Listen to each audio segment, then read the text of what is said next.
और ये टीबी जो होती है ये हमारे लंग्स को इन्फेक्ट करती है। हम लंग्स क्या होते हैं, हमारे जो फेफड़े होती है ये उन पर असर करती है, जिसकी वजह से हमें सांस लेने में मुश्किल होती है।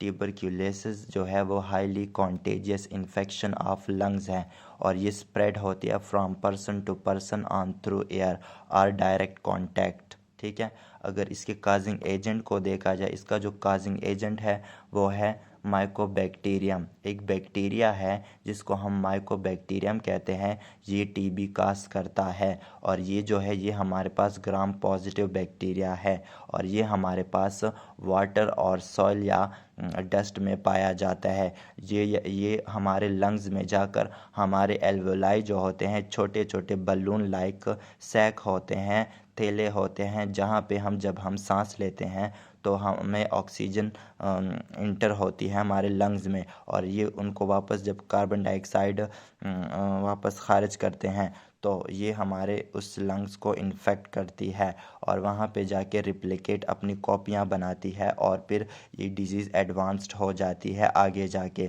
इसके सिम्टम्स की बात की जाए तो पहले तो पेशेंट सिम्टम नहीं शो करता जब वो पहले स्टेज में होता है, लेकिन जब ये डिजीज़ क्वाइट एडवांस्ड हो जाए तो तब ये जाके सिम्टम हमें शो करता है। और वो सिम्टम कौन से होते हैं, वो सिम्टम हमारे पास चेस्ट पेन होती है, यानी सीने में पेन होना, और हाई फीवर मतलब ज़्यादा सख्त बुखार, chronic cough with rusty sputum और बलगम का आना खांसी के साथ, loss of weight and energy और वज़न का कम होना और जिस्म में तवानाई ना होना, और नाइट स्वेट यानी रात को पसीना आना, पुअर एपिटाइट यानी भूख का ना लगना। अगर इसके ट्रीटमेंट की बात की जाए तो ये हमारे पास एक ट्रीटमेंट होती है, 9 मंथ का कोर्स होता है जिसमें पेशेंट को लगातार एंटीबायोटिक्स दी जाती होती है। तो ये जब 9 मंथ्स फुली रिकवर हो जाते हैं तो वो पेशेंट जो होता है वो इस बीमारी से बच जाता है।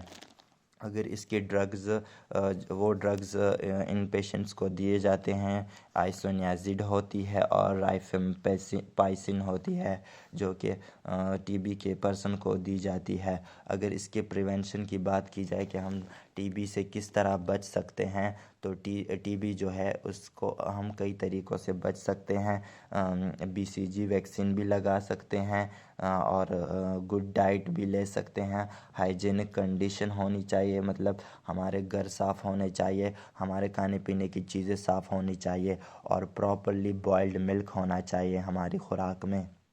ये था आज हमारा टीबी। अगले लेक्चर में हम निमोनिया को पढ़ेंगे जो कि रिस्पायरेटरी डिजीज़ होती है। अगर वीडियो आपको पसंद आई तो लाइक ज़रूर कीजिए।